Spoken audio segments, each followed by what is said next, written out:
sithi ngeke sivume ukuthi ngo-2023 sidlale izinja, ngeke sivume ukuthi ngo-2023 sidlale izinja. Ngithi-ke nakanjani kumnyama kubomvu wena Cause FM, I am the prophet. I said it before and I'm saying it today on record. People must transcribe it to prove it ukuthi mina ngiyikhuluma into engenzeki. Ngathi phuma bani waphuma. Ngakho-ke manje ngithi-ke mina kumnyama kubomvu ngiyikhuluma le nto mina ngomhla 16 ikhiphile. Ngathi Kamampitsha, I salute you. Danger, I salute you. Tira, I support you. I salute you. Perhaps odumo mncwancwa ngithi mina nakanjani you produce a marvelous music and you share a legacy, washare ngegoma iphezulu as a sound signature artist of all times. Thank you very much, my brother. Again, you may your soul rest in peace. I was asking this case. Okay. Lala ngoxolo mfowethu Kamampitsha ngane kwethu.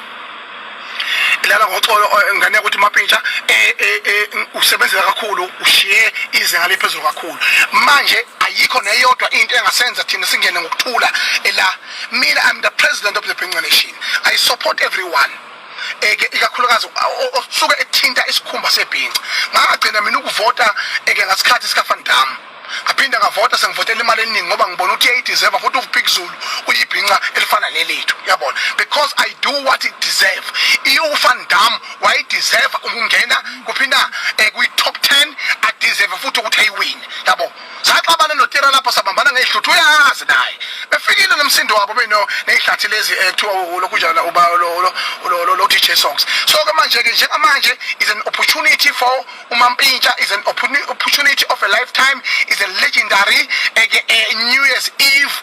Everyone must stand in South Africa and enjoy the beautiful moment where the song number 1 that will lead us to the 2023. Kumnyama kubomvu mangenjalo kuyanyiwa, makungenjalo kuyanyiwa. Ngeke ngivume.